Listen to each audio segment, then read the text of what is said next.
예, 감사합니다. 이렇게 또 늦은 시간 여러분들 함께 해주셔서 감사드리고요.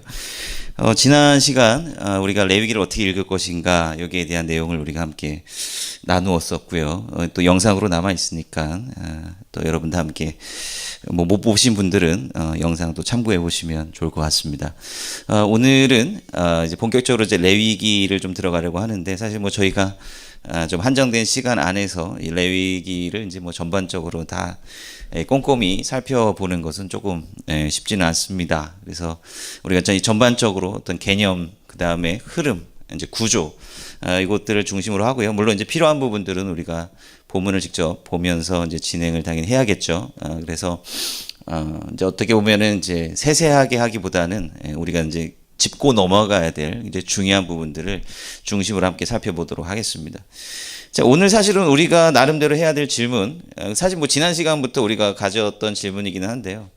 그 질문은 뭐냐면 바로 제사가 도대체 우리에게 어떤 의미가 있느냐. 우리는 사실 오늘 레위기 1장부터 10장까지 레위기 1장부터 7장은 이 5가지 종류의 제사에 관해서, 그리고 8장부터 10장까지는 제사장들에 대한 규정, 그리고 그 규정에 제대로 따르지 못했던 아론의 아들들 나답과 아비후의 죽음, 이런 이야기들을 우리가 함께 나눌 겁니다. 도대체 우리가 21세기를 살아가고 있는 이 기독교인으로서 도대체 우리가 왜 제사에 대한 이 레위기를 계속해서 읽어야 될까? 이것이 우리에게 우리 어떤 구원관이라든지 이런 것들을 이해하는 데 있어서 어떠한 의미가 있을까? 사실 여기에 대한 답을 우리가 나름대로 좀 찾아야 된다라고 하는 겁니다. 근데 지난 시간에도 제가 말씀드렸다시피 구약하고 신약은 중요한 연결성을 가지고 있습니다. 사실 이거는 우리가 계속해서 기억해야 된다라고 하는 겁니다. 제사와 우리의 예배가 연결되어 있는 거고요. 그 다음에 성막 혹은 성전과 우리의 교회가 사실은 연관되어 있습니다. 연속성 가운데 있어요. 이게 사실 교회가 어디서 하늘에서 뚝 떨어진 것도 아니고, 우리 어떤 구원의 방편이라고 하는 것이 또한 하늘에서 뚝 떨어진 게 아니고, 전에 있었던 것이 완전히 부정되어서 완전히 새로 된 것이 아니라 예수님께서 우리에게 말씀을 주셨듯이 율법을 폐하러 온 것이 아니라 완성하시러 오신 거기 때문에 사실은 그 이전에 우리에게 이스라엘 백성들에게 먼저 주어졌던 그러한 어떤 종교적인 규례나 이런 것들을 살펴보면서 우리가 더 면밀히 봐야 된다라고 하는 것입니다. 그래서 그런 질문들을 우리가 좀 마음 가운데 품으면서 우리가 본문을 중심으로 한번 좀 살펴보려고 합니다.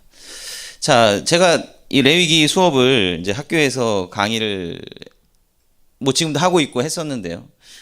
한 학생이 이런 질문을 던졌습니다. 물론 이제 이거는 뭐 문서설이냐 뭐 이런 거 뭐 소스 뭐 이런 거 따지자면 한도 끝도 없고, 적어도 문맥상으로 보자면 문맥상으로 좀 합리적이어야 되잖아요, 그죠? 저는 어떤 비평적인 뭐 읽기도 해야 되겠지만, 그러나 우리가 가지고 있는 이 본문의 형태를 이해하는데도 성경은 전혀 문제 없는 책이다라고 생각을 하고 있고, 우리가 그렇게 또 바라봐야 된다라고 생각을 하거든요. 제가 그 학생의 질문을 제가 대신 한다면, 자, 여기 보면은 굉장히 다양한 제물들의 리스트도 있고 그렇습니다. 근데 이스라엘 백성들이 먹을 것도 없어가지고 맨날 고기 타령하고 뭐 했는데 도대체 이런 제물들은 어디에서 난 겁니까? 이런 질문을 했습니다. 여러분 어떻게 생각하십니까? 자, 그리고 그 전에 이제 출애굽기 마지막 부분을 보면 성막이 완성이 되잖아요, 그죠? 성막의 그 재료들을 보면 뭐 금, 뭐 동, 무슨 뭐 가죽도 별 희한한 가죽들을 다 사용합니다. 그 보석들과 그 진귀한 가죽들, 이런 거 여러분들 어디서 구했을까요? 네, 뭐 하나님께서 주신 것이지라고 생각하실 수도 있겠죠. 그런데 사실은 이 흐름을 우리가 이해해야 그 안에 내포되어 있는 중요한 의미를 우리가 사실 알 수 있습니다. 자, 출애굽 과정을 한번 생각해 보죠. 자, 출애굽 과정 가운데 모세가 바로에게 나아가서 광야로 나간다라고 하면서 뭐 어떤 이야기를 했죠? 그 모세가 제사드리러, 출애굽기 10장 8절에서 9절을 보면 이렇게 기록이 되어 있습니다. 출애굽기 아이고, 예, 출애굽기 10장 8절에서 9절을 보면 이렇게 되어 있습니다. 모세와 아론을 바로에게로 다시 데려오니 바로가 그들에게 이르되 가서 너희 하나님 여호와를 섬기러 갈 자는 누구누구뇨. 뭐 이제 이렇게 나간다고 하니까 이렇게 이야기를 하는 거죠. 모세가 가로되 우리가 여호와 앞에서 절기를 지킬 것인즉. 자, 기본적으로 사실은 이게 어떤 사람들은 이게 그냥 모세가 둘러대는 것이다라고 이야기를 할 수도 있습니다만 그렇지 않죠. 실제로 이스라엘 백성들은 그 광야로 나아가서 어떻게 절기를 지키고 어떻게 제사를 드리고 어떻게 예배를 해야 될 것인가 이거에 대해서 배우게 된다라고 하는 거예요. 자, 절기를 지킬 것인즉 우리가 남녀노소와 우양을 데리고 가겠나이다. 사실 원래 모세의 플랜은 바로 이러한 짐승들을 데리고 가는 것이었다라고 하는 것입니다.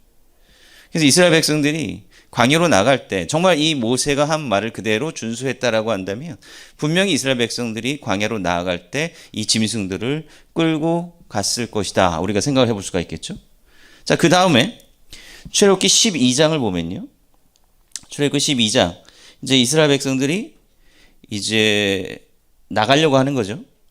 하나님께서 사실은 이제 이 출애굽해서 나가 이스라엘 백성들을 향해서 모세를 통해서 뭘 말씀하시냐면 너희들 이제 빈손으로 나가게 하지 않겠다라고 말씀하시잖아요. 그동안 400년 동안 노예살이 한 거 퇴직금 받아야 될 거 아니에요. 그죠? 자, 퇴직금을 주님께서 하나님께서 허락하시겠다라고 하는 겁니다. 그래서 뭐예요? 12장 35절 보면 이스라엘 자손이 모세의 말대로 하여 애굽 사람에게 은금 패물과 의복을 구하매 여호와께서 애굽 사람으로 백성에게 은혜를 입히게 하사 그들이 구하는 대로 주게 하심으로 그들이 애굽 사람의 물품을 취하였더라. 자, 이스라엘 백성들이 뭘 가지고 나갔습니까? 애굽 사람의 물품을 패물을 가지고 나갔다라고 하는 거예요. 자, 그러니까 결국 성막이라고 하는 거, 제사라고 하는 거, 거기에 들어가는 재료들, 이것은 광야에서 당연히 나는 것이 아닙니다. 광야에서 뭘 캘 수가 있겠고, 뭘 얻을 수가 있겠습니까? 사실은 이 광야라고 하는 것은 물조차 구하기 힘든 그러한 황량한 곳 아닙니까?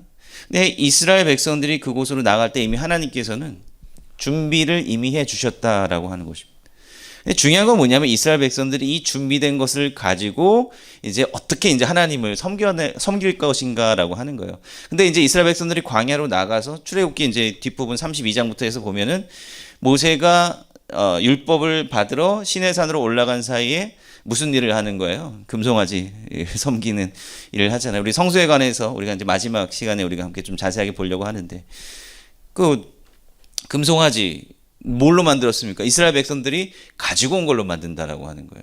그것도 역시 하나님께서 주신 것을 어떻게 사용하느냐의 문제다라고 하는 거예요. 이건 하나님께서 거저 주신 거거든요. 예. 근데 이제 모세가 이 장면을 보고 이제 뭐 돌판도 깨트리고 이런 어려운 일들이 있죠. 그리고 이제 나중에 다시 모세가 받은 그 성막의 설계도대로 이 성막을 지을 때 다시 이 제물을 모아드립니다. 그때 이스라엘 백성들이 이제 자원하는 마음으로 이런 것들을 드리면서 성막을 만들었다라고 하는 겁니다. 그러니까 사실은 이 성막을 만들 때부터 이 소유라고 하는 개념을 우리가 볼 수 있습니다. 헌물이라고 하는 것 개념을 우리가 볼 수가 있다라고 하는 거죠. 사실 그 모든 것은 하나님께서 이미 예비해 주신 것이다라고 하는 거예요. 이스라엘 백성들은 물론 노예 생활했던 그런 수고가 분명히 있었지만 그런데 이 출애굽하면서 나올 때 이것들을 허락하신 분은 누구냐? 바로 하나님입니다. 하나님께서 주신 것을 하나님께로 다시 돌리는 것, 이것이 제사의 과정이고 감사 표현의 과정이고 예배의 과정이다라고 하는 것을 우리가 또 생각을 해볼 수가 있겠죠. 자, 이러한 상황 가운데서 사실 모든 세팅이 이미 준비가 되어 있다라고 하는 것이고요. 약간 좀 미드라시적인 해석이긴 하지만 또 이제 우양, 이제 소와 양의 관점에서 우리가 생각해 본다면 이스라엘 백성들이 이 가축들을 다 끌고 왔을 텐데 그래도 뭐예요? 이걸 잡아먹지는 못했다라고 하는 거예요. 예.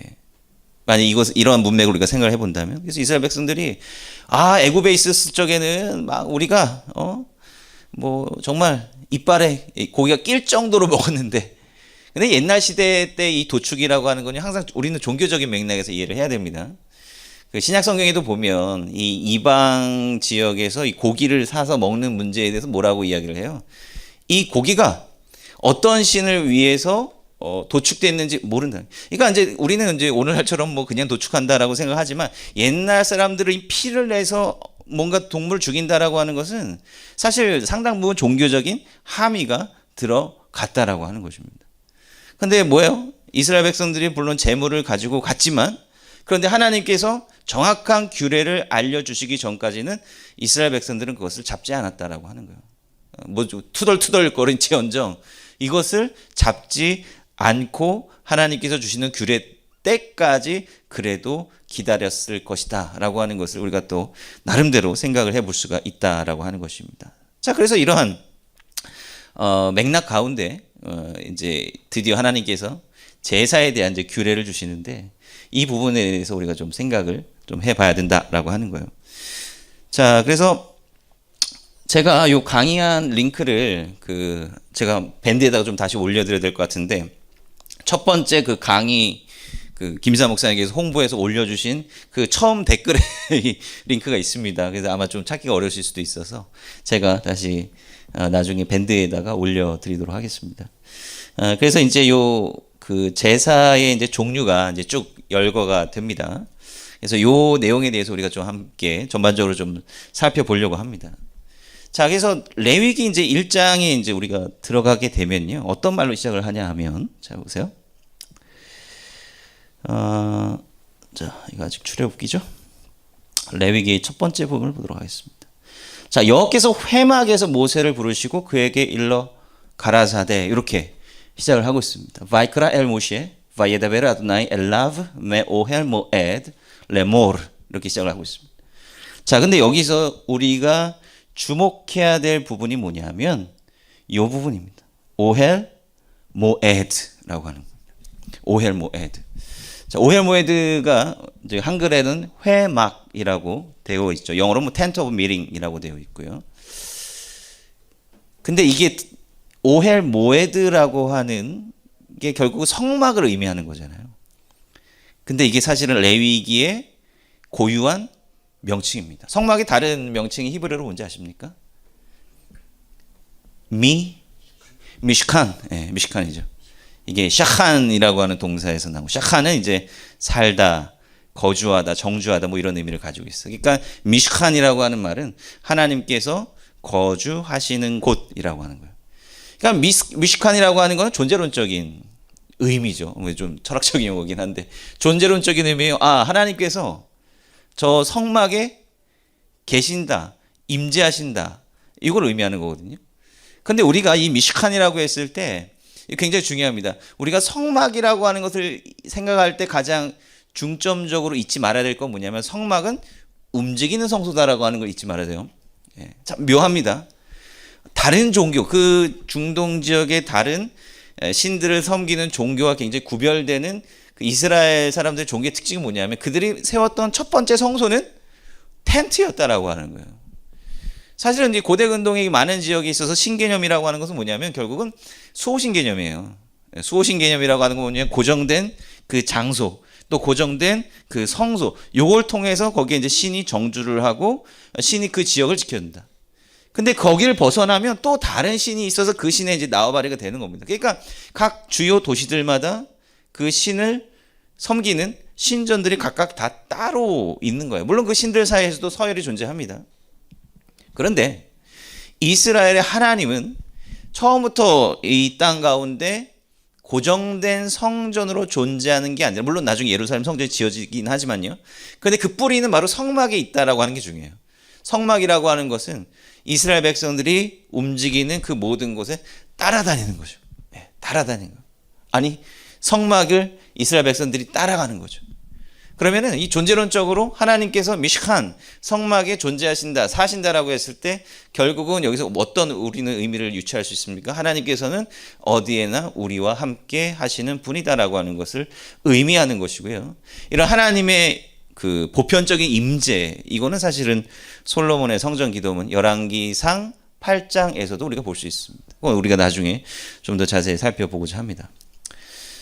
자, 같은 이제 이런 미시칸은 이제 이런 존재론적인 하나님께서 어디에나 우리와 함께 하신다라고 하는 그런 의미가 함축이 되어 있고, 그런 이제 오헬 모에드, 이 회막이라고 하는 게 이제 레위기에서부터 이제 주로 사용이 되게 되는데 이게 도대체 뭐냐라고. 모에드의 다른 의미가 뭔지 아십니까?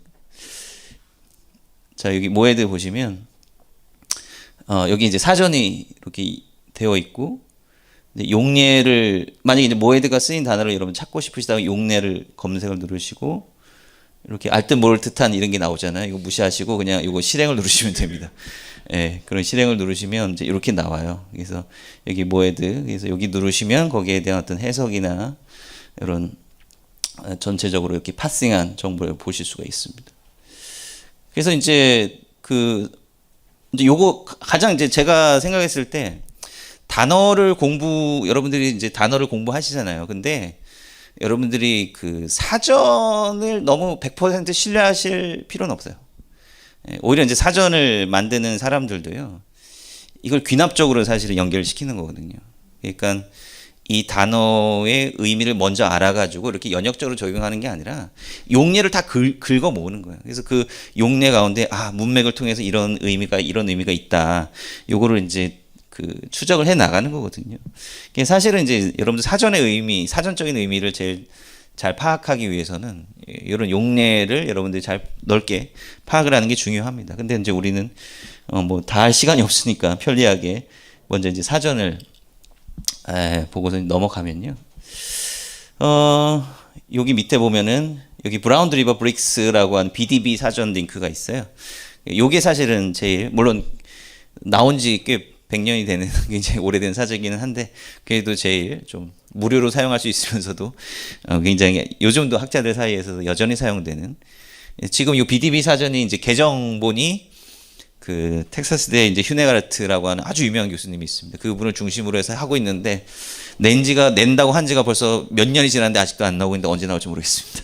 그 전까지는 뭐 이걸 보낼 수밖에 없는데. 자, 그래서 모에드라고 하는 뜻이 이제 뭐냐? 사실 이게 창조 이야기 때부터 나옵니다. 모에드는 의미를 파악하는 데서 두 가지의 범주가 있습니다. 하나는 시간, 하나는 장소. 이 두 가지 범주에서의 의미가 있습니다. 근데 시간이든 장소든 공통적인 그 원리는 뭐냐면 구별이에요, 구별. 구별된 시간, 구별된 장소라고 하는. 그래서 창세기 1장에 보면은 하나님께서 이제 뭐 징조와 뭐 어떤 시간과 절기들 이런 것들을 그 천체를 통해서 나누셨다라고 되어 있지 않습니까? 그러니까 그 예배, 그게 특별히 이제 창조와 관련되어 있는 그 예배에 있어서 중요한 게 시간의 개념이에요. 시간의 개념이 상당히 중요합니다. 그 달력을 만들 때요, 여러분들이 이제 원래부터 달력이 있지는 않았을 거 아니에요, 그죠?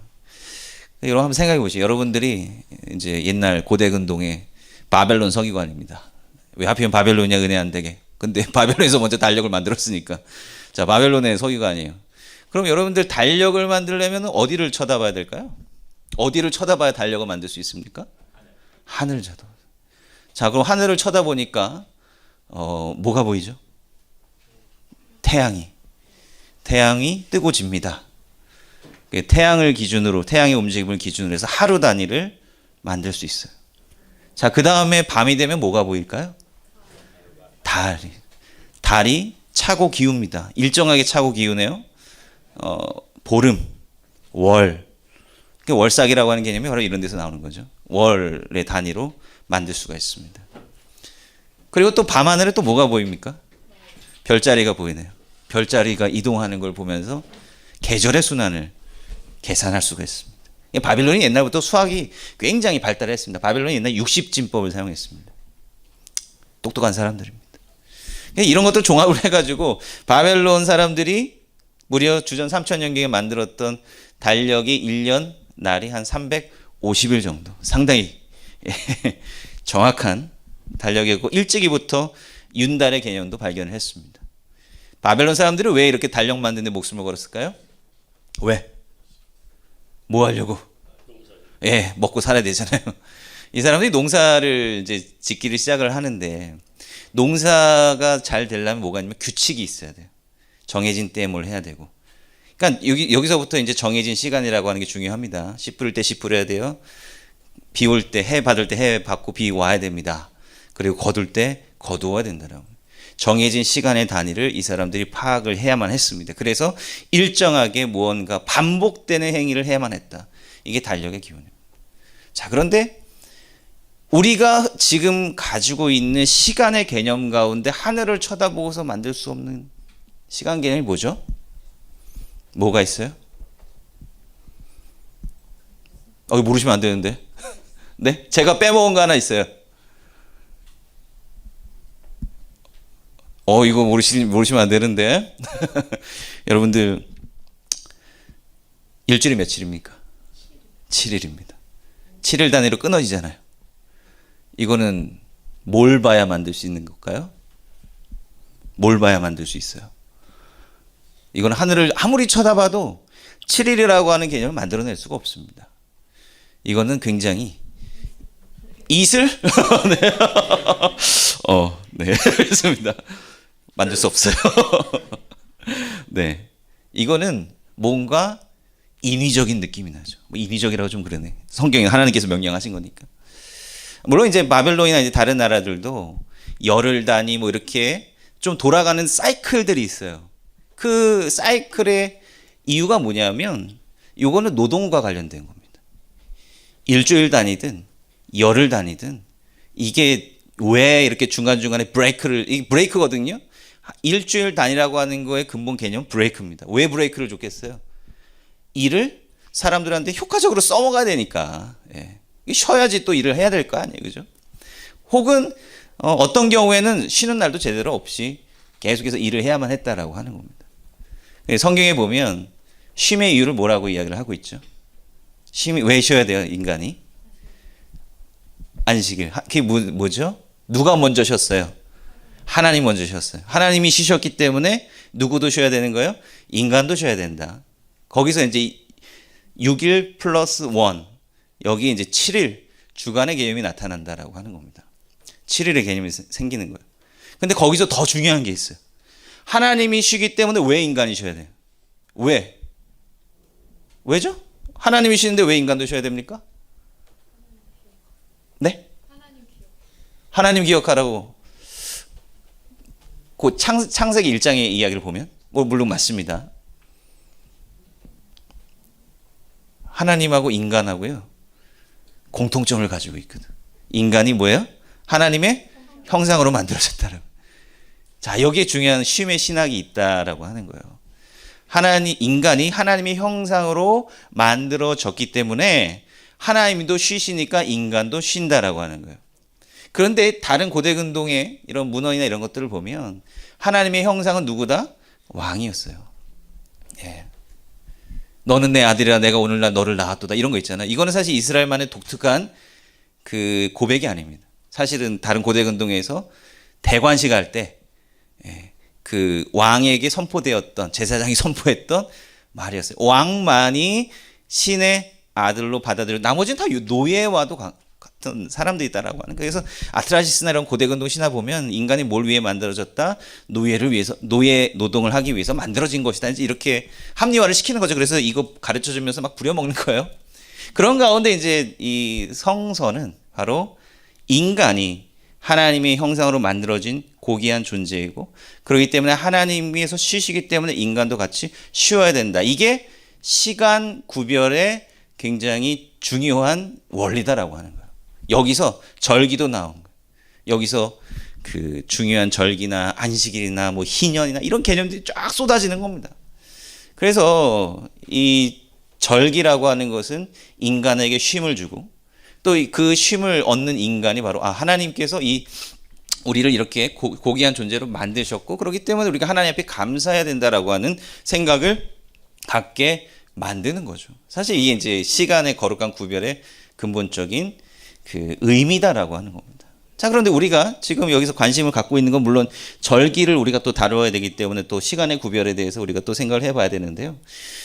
어쨌든 여기 레위기 1장에서 오헬 모에드라고 하는 그런 굉장히 독특한 표현이 이제 주로 사용이 되는데, 레위기는 미시칸이라고 하는 말보다는 오헬 모에드예요. 여기서 나타나는 건 뭐냐면 장소의 구별이다라고 하는 겁니다. 장소의 구별. 근데 이 장소라고 하는 그 뉘앙스를 가질 때 이 모에드라고 하는 것은 뭐냐면 만남이라는 거예요. 만남의 장소다라. 누구와 누구랑 만나는 거예요? 하나님과 인간이 만나는 장소다라고 하는 거예요. 이게 왜 중요할까요? 이게 왜 중요할까요? 자, 하나님과 인간의 첫 번째 만남의 장소가 어디였죠?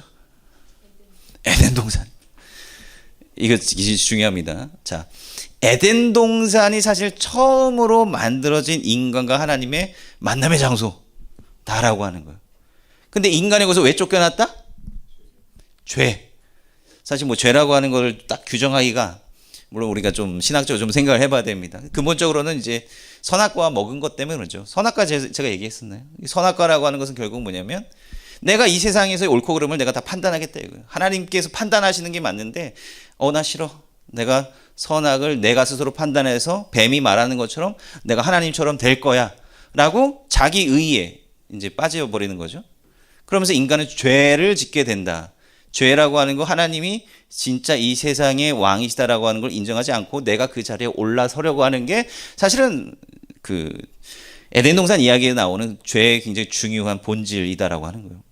그 죄를 지어버리니까 쫓겨난 거예요. 그러니까 만남의 장소에서 이제 쫓겨나 버리는 겁니다. 그 이제 결국은 다시 만나기 위해서 뭘 해결해야 되는 거예요? 죄의 문제를 해결하는 거죠. 그 죄의 문제를 해결하려면 뭘 해야 된다? 제사를 해야 된다. 그래서 레위기에서 이 성소의 개념은 뭐냐면 뮤시칸이라고 하는 정말로 하나님께서 임재하시고 거룩하게 막 구름에 쌓여 있어가지고 범접하지 못하는 그 상황 가운데를 전제를 하는 겁니다. 자, 출애굽기 39장인가요?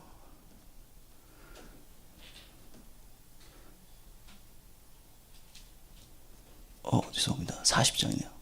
출애굽기 맨 마지막에 보면은 이제 모든 제사를 드릴 준비를 다 하는 거죠. 다 하는 거예요. 그래서 여기 보면 이거 뭐예요? 40장 35절.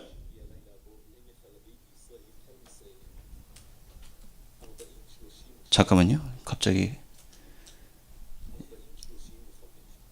죄송합니다. 오케이. 죄송.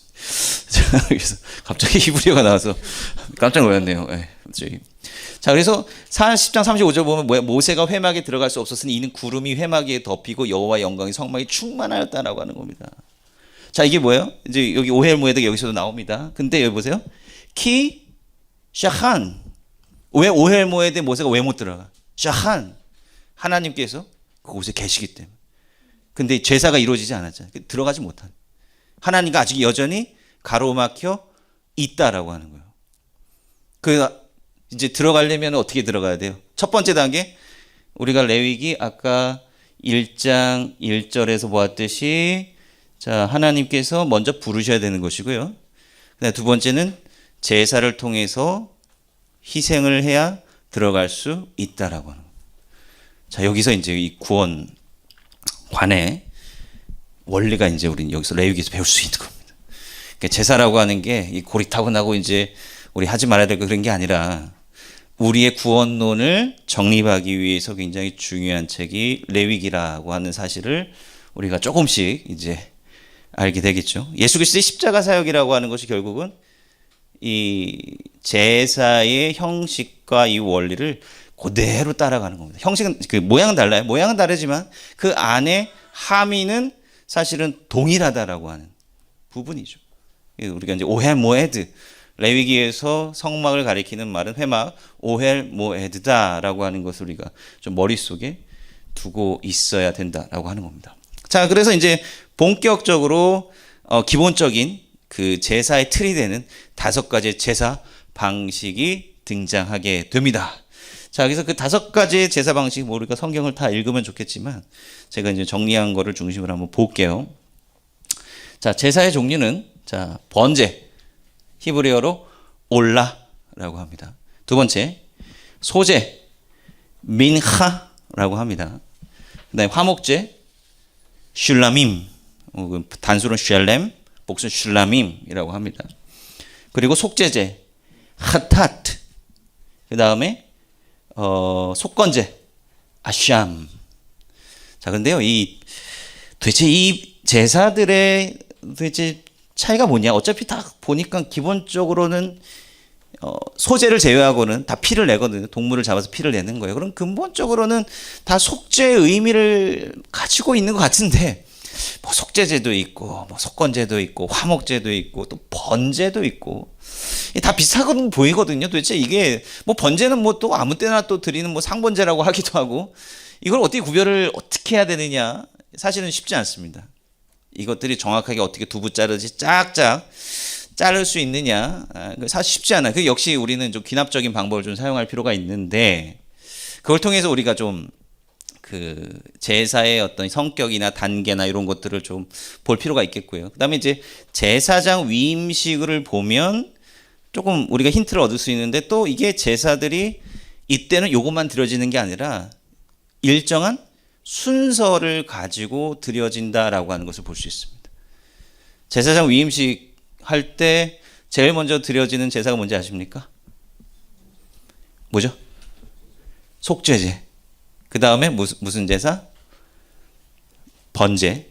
그 다음에 화목제. 이런 식으로 보통 드려지게 됩니다. 근데 이 순서는 대체 무슨 의미가 있을까? 뭐 정답은 없습니다만은 역시 우리 또한 전체적인 문맥을 통해서 우리가 좀 함께 살펴봐야 된다라고 하는 겁니다. 자, 그럼 우리가 성경에 나와 있는 내용을 기초로 해서 각 제사의 그 차이가 뭐냐라고 하는 것을 우리가 먼저 좀 살펴보려고 합니다. 자, 번제를 나타내는 표현이 올라입니다. 올라. 이 한글이랑 비슷합니다. 올라의 의미는 뭐죠? 올라간다라고 하는 겁니다. 예, 올라. 뭐 기본형은 알라 동사죠. 그래서 올라간다라고 하는 것은 그야말로 올라간다라고 하는 것이 뭐가 올라가는 거예요? 뭐가 올라가는 겁니까? 연기가 올라간다라고 하는 거. 그 전에 제가 이 밑에다가 적어놨는데 이게 좀 혼동되는 부분들이 있어서 요거를 좀 따로 정리. 자, 근데 요거 외에도 요 5가지, 뭐 번제, 소제, 그 다음에 화목제, 속죄제, 속건제, 요 큰 5가지 틀 말고도 무슨 화제, 요제, 거제, 전제 뭐 이런 말도 있는데, 요거는 그 제사가 드려지는 과정 가운데 뭔가 이제 제물을 드리는 방식, 뭐 제물의 종류, 그 안에서 또 세부적으로 나타내는. 근데 성경에 보면 이런 것들이 막 디테일하게 또 나와 있지는 않아요. 어쩔 때 뭐 나오고 어쩔 때 뭐 안 나오고. 그리고 도대체 이걸 왜 이런 식으로 하는지 잘 몰라요. 근데 요거 또 알아야 됩니다. 자, 첫 번째 화제. 화제는 뭐냐면 이시에라고 해서 그냥 태우는 겁니다. 가장 동물 제사든 곡식을 드리는 제사든 간에 가장 기본적으로 드려지는 제사 방식, 불로 태우는 겁니다. 태우면 뭐가 나야 돼요? 연기가 나와야 된다라고 하는. 그러니까 이제 제사라고 하는 것은 굉장히 그 시각적인 그 효과를 가지고 있는 거예요. 그러니까 일단은 동물을 잡으면은 피가 나와야 되지 않습니까? 일단 피를 보면서 이제 시작을 하는 것이고, 그 다음에 그 제물을 이제 번제단 위에 올려서 태우는 겁니다. 그러면서 이제 연기가 올라가는 거죠. 그래서 뭐 여러분들이 수천 년 전에 광야에 살아가는 이런 백성들이다라고 이제 생각을 해보시면, 자, 여기 이런 식의 이제 성막이 있습니다.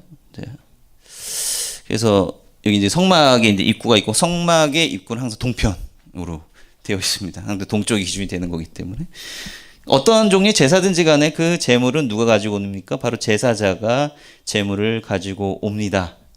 자, 그리고 지금 보면은 이게 이제 번제단이고요. 번제단을 주변을 해서 바깥들이라고 합니다. 바깥들. 자, 그리고 이 바깥들과 이 외부는 이렇게 그 사방의 울타리로 분리되어 있습니다. 그러니까 우리가 레위기를 읽거나 어떤 거룩이나 어떤 정결의 개념들을 생각해 볼 때 우리 접촉이라고 하는 게 굉장히 중요하거든요. 접촉. 그러니까 레위기에 나타난 어떤 종교적인 어떤 정결이나 어떤 거룩함이 있어서 근본은 가급적 접촉하지 말아야 돼요. 네. 접촉하면 뭐가 생긴다? 코로나가 생겨요. 그래서 이 전염병이 굉장히 민감하게 다뤄집니다. 그게 물리적인 접촉으로 인해서도 문제가 생기지만 거룩성에도 영향을 미친다라고 하는 거예요. 그러니까 이스라엘 백성들이 사실은 광야에서도 제사를 드리지만 진짜 이 사람들에게 있어서 하나님께서 제사를 명령하신 그 이유, 그 터전이 되는 곳은 어디죠? 가나안 땅이라고, 약속의 땅. 거기는 뭐가 있어요? 왜? 네? 소산물. 이 접촉에 대한 문제 얘기죠. 뭔가 접촉이 문제가. 우상들 쫙 깔려 있다. 거기서 합치면 안 되거든요. 이스라엘 결국 멸망한 이유는 뭐냐면 이게 분리되지 못했기 때문에 이것들은. 거룩한 백성들이라고 했잖아요. 거룩한 백성이라고 하는 건 결국은 분리해요. 창세기 1장부터 제가 지난번에 말씀드렸죠. 창세기 1장부터 이것저것 다 분리하고 나누고 분류하고 계속 그 작업을 하시는 거잖아요. 예. 섞이지 말고, 물론 섞이지 말라라고 하는 게 상종도 하지 말라 이런 부분이라기보다는 다른 사람들이 하는 그러한 잘못된 생활 방식, 믿음, 권력 체계 이런 거에 있어서 철저하게 분리가 돼. 그러니까 분리가 되어야 뭘 해줄 수 있어요? 영향을 끼칠 수 있다라고 하는 겁니다.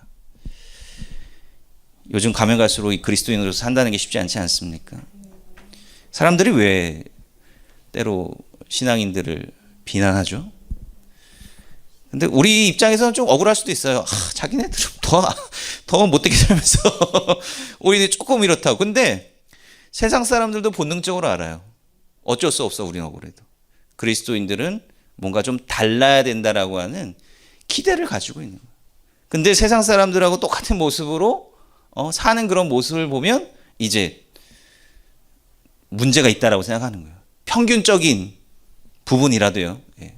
물론 그보다 더 잘못하는 부분들도 물론 있으면요. 세상 사람도 본능적으로 안다고요. 분리라고 하는 것이 종교적으로 굉장히 중요하다라고 하는 사실을 말합니다. 그런 이제 사실 중요성이 있는 거죠. 그래서 이제 오헬 모에드 이제 하나님 이제 만나러 가는 과정이잖아요.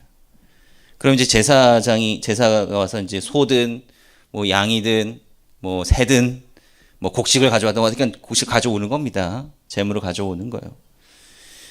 그리고 이제 여기 물두멍이라고 하는 물이 있죠. 이제 그래서 여기 물두멍에다가 이제 뭐 제사장들이 뭐 이렇게 정결례를 취하고 뭐 이제 재물도 씻고 준비하고 뭐 이런 일을 합니다. 자, 그래서 그 재물을 누가 잡죠? 재물 누가 잡습니까? 제사자. 그죠. 제사장이 아니라 제사자가 잡아요. 그래서 그러니까 성경에 보면 새를 제외, 새는 제사장이 다 해줘요. 새는 제사장이 다 원큐로 서비스를 다 해주십니다.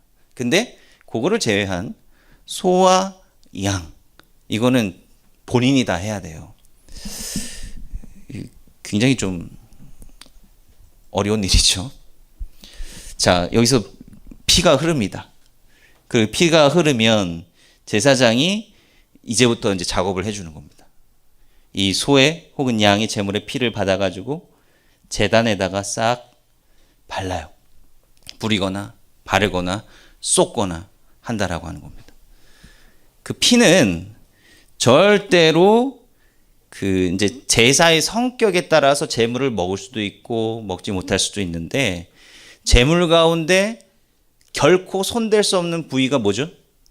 피하고 또 하나가 더 있어요. 뭐? 기름, 내장에 붙은 기름, 내장지방. 현대인의 건강을 위협하는 내장지방. 그 플러스 그 기간 중에서도 희한하게 콩팥을 못 먹게 되어 있습니다. 이것도 좀 중요한 상징성이 있습니다. 이게 어떤 상징성이 있냐면 피는 왜 못 먹어요? 피는 언제부터 먹지 말라고 하나님께서 명령하신 거예요? 제가 지난 시간에 말씀드렸습니다. 노아 시대 때부터. 노아 때부터 피를 먹지 말라고 그랬어요. 이게 다 먹어도 되는데 피는 뭐 왜? 피는 생명이다 이거예요. 피는 생명이기 때문에 결국 이제 이것들을 확장을 하면 동물을 이제 먹으려면 동물을 죽여야 되거든. 그럼 필연적으로 피를 봐야 되는데 이거는 중요한 생명이에요. 예. 사실 이 인간의 폭력성이라고 하는 게 사실은 동물을 죽이는 새부터 비롯되는 거죠. 왜 그렇습니까?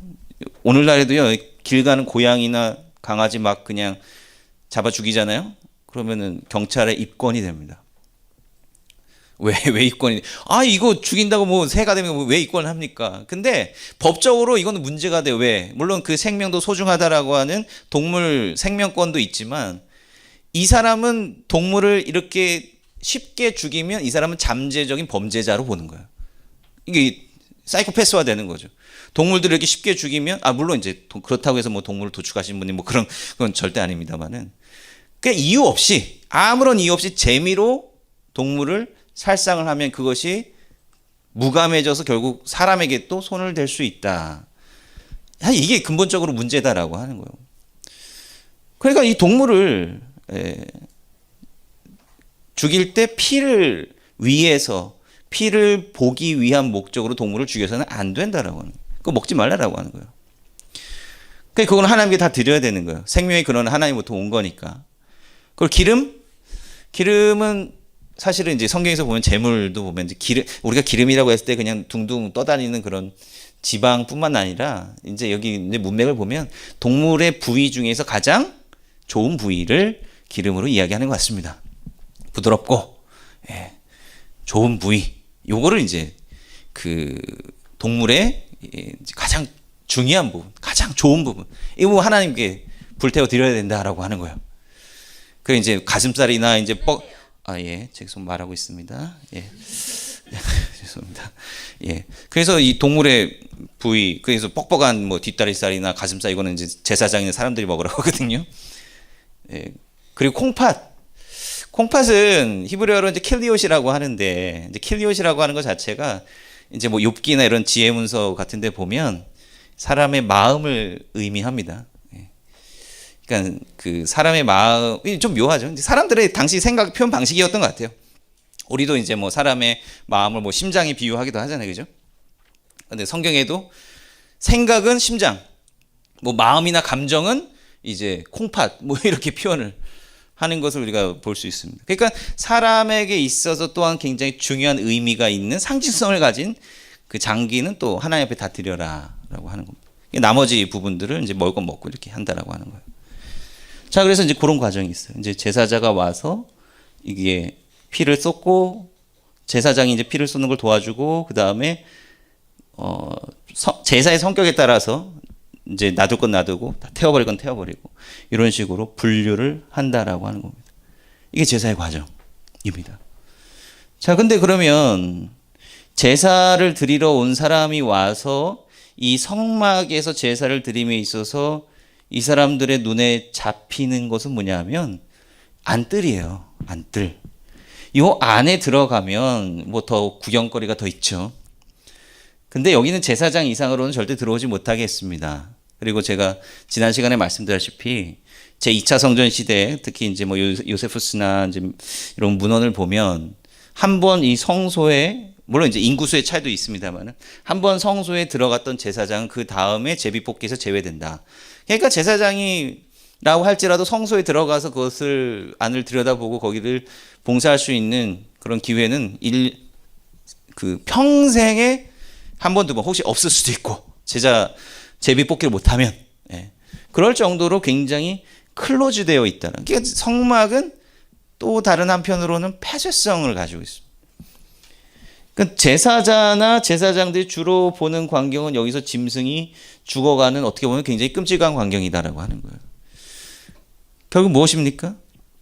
하나님의 어떤 임재를 상징하는, 하나님께 나아가기가 그만큼 쉽지 않다라고 하는 것을 보여주는 거고요. 그 다음에 하나님을 상징하는 어떤 성물에 대한 어떤 부름, 그 미시칸을 상징하는 그런 성물에 대한 철저한 우상화를 방지하는 그런 역할도 있었을 것이고, 근데 중요한 건 뭐냐면 가장 이 성막으로서의 기능을 위해, 회막으로서의 기능을 위해 가장 중요한 것, 비주얼하게 주로 봐야 되는 건 뭐야? 바로 번제단에서 죽어가는 짐승들.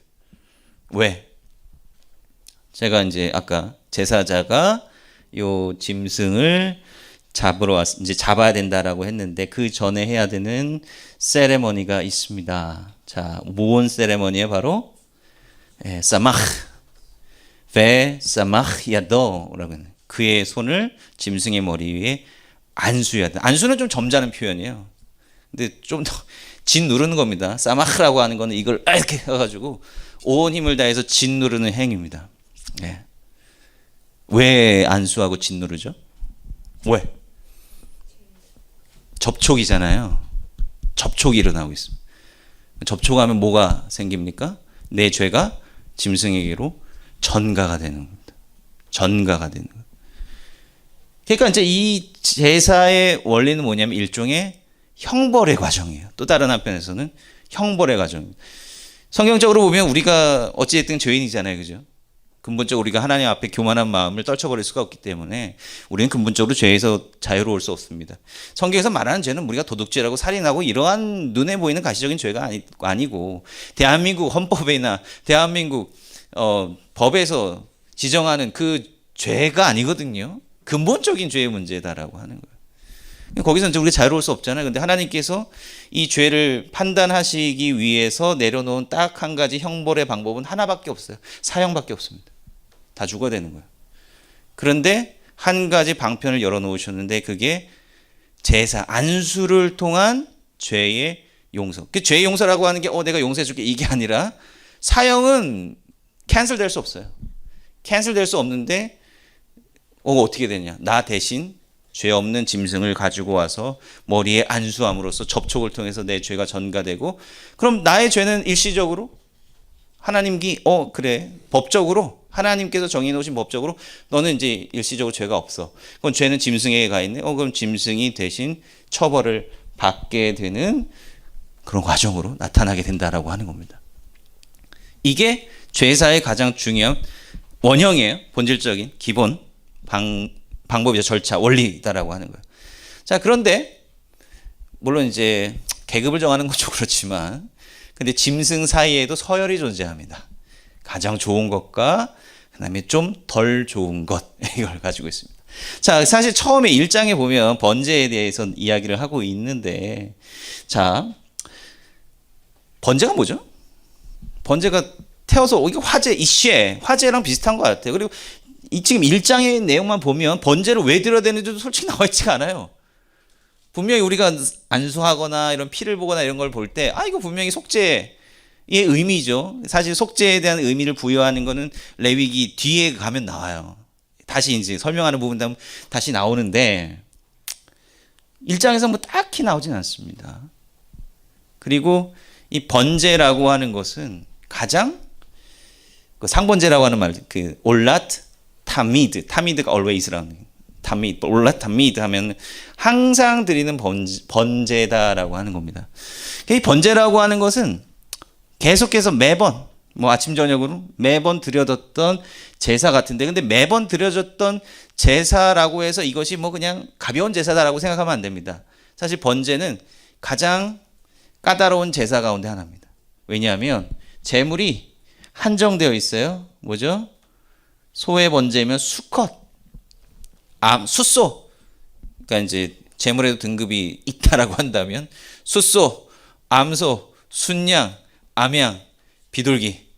그 다음에 이제 그마저도 안 되면 그냥 곡식, 그냥 한 움큼 이 정도까지 제물의 서열이 이렇게 되어 있습니다. 번제는 가장 기본이 되는 제사이면서도 가장 좋은 것을 드려야 되고 그리고 또 심지어 이 번제를 드린 다음에는 다 각을 떠가지고 싹 그냥 다 태워버려야 돼요. 여기서는 번제를 해봐야 월급도 안 나옵니다. 제사장들한테. 봉급이 안 나와요. 다 싹 드려야 된다. 우리가 가진 모든 것을 그만큼 이 번제라고 하는 제사가 중요하고 매일 상번제로 드려졌다라고 하는 것은 그만큼 우리의 그 죄의 문제라고 하는 것을 매일 다스려야 된다라고 하는 것을 의미한다라고 하는 것입니다. 그래서 이 숫소 그리고 죄송합니다. 숫소 그다음에 양이면 수컷. 그러니까 이제 번제는 무조건 수컷이에요. 번제는 무조건 수컷으로 드려야 된다라고 하는 겁니다. 이 역시 어느 것도 얻을 수 없고 더러운 것만 제하고 난 다음에 모든 걸 다 태워 올려 드려야 된다라고 하는 겁니다. 그 다음에 나오는 게 이제 그 민하라고 하는 소제입니다.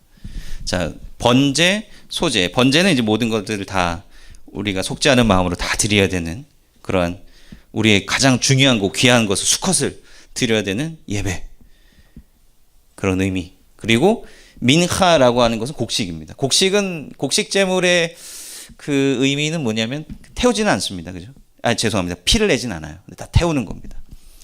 그런데 번제도 그렇고 속죄, 소제 여기 보면은 자, 번제 장면에서 있는 화제라 태운다 이거예요. 여호와께 향기로운 냄새다. 자, 냄새가 굉장히 중요합니다. 태워서 이 냄새를 내는 거예요. 하나님께서 이것을 냄새를 많이 맡으시다. 그 레위기에서는 사실은 레위기나 이제 제사장과 관련된 그러한 본문들에서 사실 굉장히 드문 표현입니다. 사실은 하나님은 굉장히 그 초월적인 분으로 묘사를 하는데 이런 냄새를 맡는다 막 이런 건 신인 동형론적 표현이라고 이제 이야기를 하죠. 마치 사람처럼 하나님을 이제 묘사하는 굉장히 드문 표현인데 하나님께서 근데 이 냄새를 맡으시고 흠양하신다라고 하는 표현이 결국 뭐냐면 제사의 목적을 이야기를 하는 거예요. 제사의 효과, 제사의 목적을 나타내는 거거든요. 이게 뭐죠? 하나님이 냄새를 맡으신다, 흠양하신다. 하나님께서 냄새가 너무 보시기, 너무 맡으시기 너무 좋았다라고 하는 것은 뭐냐면 결국 제사라고 하는 것을 드리면 하나님의 마음을 만족시키고 하나님의 마음을 바꾼다라고 하는. 노아에서 봤잖아요. 이거 흠양하시고 나 이거 이제 인간 물로 심판 안 할 거야. 하나님의 마음을 바꾸는 그런 중요한 작용을 한다라고 하는 거죠. 그게 이제 제사의 중요한 기능입니다. 자, 그다음에 이제 소제도 마찬가지예요. 자, 보시면 자, 소제 예물을 여호와께 드려거든. 그거 뭐냐면 고운 가루로 넣고 그 위에 기름을 붓죠. 왜 기름 부을까요? 왜? 예, 좀 테크니컬하게 좀 봐야 돼요. 잘 타야 되잖아요. 그 다음에 향을 놓는다. 이거 왜 놔야 돼요? 그죠? 고기도 냄새가 좋은데 곡식을 냄새 맡으면 탄내밖에 안 나니까 유향을 치는 겁니다. 그러면서 이게 사람도 느끼라는 거예요. 이렇게 하나님 보시기에 아름다운 향이다. 그리고 재밌는 건 뭐냐면 이제 소제는 제사장들이 이제 샐러리를 얻을 수가 있어요. 여기서. 근데 여기 보세요. 이게 소제는 종류가 굉장히 다양합니다. 예, 여기 보면 제가 정리한 걸 한번 보면 소제, 그 다음에 곡식을 드린 제사고, 여기도 안 적어놨구나. 그래서 여기 뭐 구운 것도 있고 뭐 여러 가지 요리를 해가지고 다 해놨어요. 네, 다양한 재료가 있습니다. 왜 이렇게 다양하게 드렸을까요? 구운 것도 있고 그냥 가루도 있고 빵같이, 빵은 아니죠. 누룩 안 넣었으니까 그런 것도 있고. 그러니까 이제 곡식으로 할 수 있는 다양한 요리법이 있는데 저는 이걸 제사장들을 위해서라고 생각합니다. 제사장 맨날 가루만 먹을 수 없잖아요. 다양하게 먹어야 되잖아. 네. 물론 자신의 형편과 자신이 가지고 있는 거에 따라서 다양하게 드릴 수 있는 여지를 만들었지만 저는 제사장들을 향한 하나님의 마음이라고 생각합니다. 야, 어떻게 가루만 퍼먹냐. 요리한 것도 먹어야지. 근데 다만 누룩은 먹지 말라 그랬습니다. 누룩 왜 먹으면 안 될까요? 누룩 왜 먹으면 안 될까요? 사실 이제 뭐라고요? 말씀. 네. 네? 부패. 오케이. 사실은 이제 처음에 이 출애굽에서 나갈 때 이제 거기서부터 사실 누룩을 넣지 말라는 전통이 시작이 된 거죠. 결국은 이제 누룩은 이제 보면 물론 이제 막 급하게 나가니까 언제 발효시키고 뭐 할 시간이 어디 있어요, 그죠? 예. 그리고 또 언제 새로운 양식을 얻을지 모르는데 누룩을 넣으면 부패할 수가 있잖아요. 왜냐하면 누룩은 그 재물의 본질을 변질시킨다라고 하는 거예요. 요게 중요한 부분. 변질시킬 수 있다라고 하는 거예요. 그러니까 누룩이라고 하는 것은 본래에 있었던 거를, 그러니까 이제 그 거룩이라고 하는 거는 있던 대로 놔두는 게 사실 제일 좋은 겁니다. 왜? 하나님께서 만드실 때 거룩하게 만드신 것이기 때문에 그렇다라고 하는 거예요. 그 이제 다른 거랑 접촉하지 못하게 함으로써 그 본질을 유지시키라라고 하는 겁니다. 그래서 누룩은 넣으면 안 되는데 또 나중에 보면 소금을 또 넣게 돼 있어요. 소금도 마찬가지죠. 소금은 뭐예요? 부패를 방지하는 역할을 하는 거예요. 보존, 있는 그대로. 그래서 재밌는 게 뭐냐면 이제 제단을 쌓을 때 거기 넣는 돌도 이거 치지 말아야 되거든요. 제가 지난번에 말씀드렸나? 제단에 있는 돌은 다듬지 않은 돌을, 그러니까 정으로 치지 않은 돌을 쌓아 올려야 되거든요. 그게 결국 이제 유대교 전통에서는 이것이 쇠라고 하는 것이 그 전쟁, 폭력 이런 것들을 상징하는 것이다. 이제 그래서 쇠를 닿으면 안 된다라고 이제 이야기를 하는 거죠. 그러면 어디서 그 돌을 구합니까? 이 지천에 널려 있는 돌이 뭐 쇠가 닿았는지 안 닿았는지 뭐 어떻게 압니까? 이거 뭐 현미경으로 들여다볼 수도 없고, 그래서 옛날 유대인들은 전통 가운데 어느 돌에서 제단을 쌓으라고 했어요. 물 속에 있는 돌을 이제 퍼 올려가지고, 그거는 이제 옛날 시대는 잠수함이 없었으니까.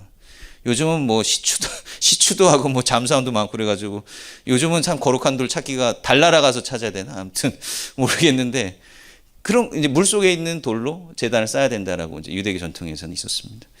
그만큼 뭔가 접촉이나 변질이나 이런 거에 대해서 굉장히 민감하게 생각을 했다라고 하는 겁니다. 자, 이제 그래서 이제 그런 의미를 가지고 있는 거예요. 그래서 그걸 다 태워가지고 향을 내는 겁니다. 자, 그 다음에 이것도 이제 기본적으로 불태우는 거기 때문에 화제죠. 그 다음에 화목제, 슐라밈. 이거는 이제 샬롬에서 온 말입니다. 샬롬은 평화를 말하는 거죠. 평화를 의미하기도 하고 완전을 의미하기도 하고, 그 다음에 또 이게 PL 형태로 사용했을 때는 payment, 지불하다라고 하는 의미를 가지기도 합니다. 이게 뭔가 이게 좀 어울리면서도 어울리지 않는 듯한 의미가 공존하고 있는 단어가 이 희한한 단어, 이 샬롬의 단어입니다. 사실은 이제 뭔가 이제 완전해지려면 거기는 사실 빚이 없어야 되는 그런 부분들도 있고, 완전을 이룰 때 사실은 평화라고 하는 것을 이룰 수가 있는 거죠. 그러니까 근본적인, 이거는 이제 화목제라고 하는 것은 관계성의 회복입니다. 관계성의 회복이에요. 근본적으로 하나님과 우리와의 관계성의 회복이고, 그다음 화목제를 드린 다음에는 이게 제사장도 챙길 수 있을 뿐더러 그 다음에 주변 사람들과도 같이 나눌 수가 있습니다. 이게 이제 하나님과 우리, 그 다음에 그러니까 주변 사람들과 나눈다라고 하는 게 신명기에 보면 절기를 이야기할 때 축제예요. 절기 때 이제 먹을 게 많이 있거든요. 이제 고기 같은 게 많이 나오니까. 그 다음에 특히 절기 같은 경우는 뭐 6월절, 뭐 7절절, 뭐 이제 밀, 보리 수확하는 시기, 초막절, 그리고 가을 거제하는 시기. 그러다 보니 먹을 게 많은 때거든요. 고기도 있고. 그러니까 항상 신명기에 보면은 그 주변 사람들 나눠라. 고아, 과부. 그 다음에 제일 불쌍한 사람들 또 레위, 샐러리 없는 이 레위나 같이 나눠서 먹어라. 이게 파티거든요. 화목제에 관한 규정을 보면 이 화목제물에서 너희들 고기 이렇게 얻었지 않니? 그러면 너 그거 하루 이상 남기지 마. 마치 만나처럼. 하나같이 하루 이상 넘기지 말아라. 고기 중에 좀 다르긴 합니다만 나머지 그럼 다 버려야 돼. 버리기 아깝잖아요. 그럼 어떻게 되겠어? 다른 사람들하고 빨리 나눠서 먹어야겠죠. 그러니까 이 화목제물이라고 하는 거는 하나님과 우리와의 관계를 회복할 뿐더러 주변 사람들과 함께 나누는 그런 측면이다라고 하는 거죠. 저는 요즘 이제 이스라엘하고 팔레스틴하고 이제 분쟁이 있지 않습니까? 근데 얼마 전에 제가 좀 기회가 있어가지고 이제 다른 그런 단체를 통해서 그 팔레스틴에서 평화 운동 하시는 분하고 이제 뭐 인터뷰도 하고 이제 그런 기회가 있었어요. 뭐 나중에 뭐 영상이 만들어지고 하면은 제가 뭐 나는 공유를 해드리기도 하고 싶은데요. 그분이 이제 평화에 대한 이제 이야기를 하는데, 팔레스틴 사람들이 생각하는 평화란 무엇인가? 베들레헴에서 이제 일하시는 분인데, 그분이 평화를 이렇게 정의하더라고요. 정의. 평화는 justice다라고. 평화는 justice. 우리가 평화라고 생각을 하면 다른 사람하고 나하고 아무런 게 뭐 없으면 그냥 평화라고 생각하거든요. 저 사람하고 나하고 그냥 별거 없으면 평화로운 거지 이런 생각하는데, 이건 굉장히 수동적인 아무 일도 일어나지 않는 나땡이죠. 근데 그게 평화라기보다는 그러니까 팔레스틴 사람들의 입장에서는 그런 거예요. 자기네들이 물론 이제 뭐 상당 다 문제가 있어요. 근데 팔레스틴 사람들은 결국 영원히 이스라엘은 이길 수 없잖아요. 그럼 그 가운데서 우리가 그 사람들이 요구하는 건 뭐냐면 정의다. 우리가 좀 정의롭게 공평하게 좀 같이 살았으면 좋겠다라고 하는 그런 이야기를 한다라고 하는 거죠. 그러니까 그분이 이야기하는 평화의 개념은 뭐냐면 능동적인 평화입니다. 굉장히 액티브한 평화입니다. 그냥 너와 내 사이에 그냥 아무리 없다고 해서 그냥 평화로운 게 아니라, 근데 아무것도 없지만 저 사람은 완전히 갑같이, 나는 완전한 을같이 그냥 그렇게 사는 거, 이게 평화일까? 그게 팍스 로마나잖아요. 엄청난 그 노예들을 통해서 로마가 쌓아올린 평화. 근데 그건 전부 평화가 아니에요. 그 안에는 억압이 분명히 존재한다라고. 근데 그게 아니다. 저스티스를 원한다. 그것이 곧 평화다라고 하는 거예요. 결국 성경에서 말한 샬롬도 크게 저는 다르지 않다고 생각합니다. 같이 함께 그냥 아무 일이 없고 그냥 무관심하고 그게 평화가 아니라 함께 나누고 하나님과의 관계 회복, 다른 이웃들과의 온전한 관계 회복과 나눔과 그런 하나님께서 뜻하시는 질서, 이퀄리티 이런 것들이 임할 때 그것이 진정한 화목의 개념이다 라고 생각을 합니다. 그래서 아까 제가 말씀드렸지만 시간이 많이 가는데 말씀드렸지만 그 제사의 그 순서라고 하는 게 화목제가 사실 제일 마지막. 화목제는 그냥 축제입니다. 예, 제일 축제예요. 제사장 위임식도 화목제 형식으로 이루어져요. 나눕니다. 그러니까 어떻게 보면은 제사의 이 마지막 부분은 세상에 나가서 나누는 데 중요한 의미가 있는 것 같아요. 자, 그 다음에 속죄제. 자, 속죄제는 조금 이제 제일 복잡하고. 자, 근데 이제 번제 같은 경우는 번제도 사실 필수적인 제사기는 한데, 그러니까 어쨌든 수컷만 요구한다는 데서 조금 레벨이 높은 제사입니다. 이스라엘 백성들이 그걸 다 일반적으로 했던 제사였을 것 같지는 않아요. 그런데 그 5가지 제사 종류 가운데 가장 이거는 꼭 해야, 다른 거 못해도 이거는 꼭 해라. 요게 바로 속죄제입니다. 왜냐하면 속죄제가 제일 디테일해요. 자, 보시면, 자, 순서는 거의 비슷합니다. 속죄제의 의미는 하타트. 이 하타트라고 하는 그 본래 의미가 뭔지 아십니까? 이 죄라고 하는 의미죠. 하타라고 하는 의미는 사실은 빗나가다. 활을 쏘는데 관역에서 이렇게 빗나간다라고 하는 의미라고 하죠.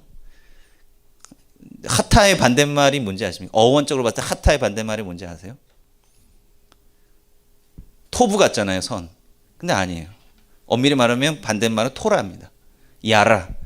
관역에 쏴서 맞추는 겁니다.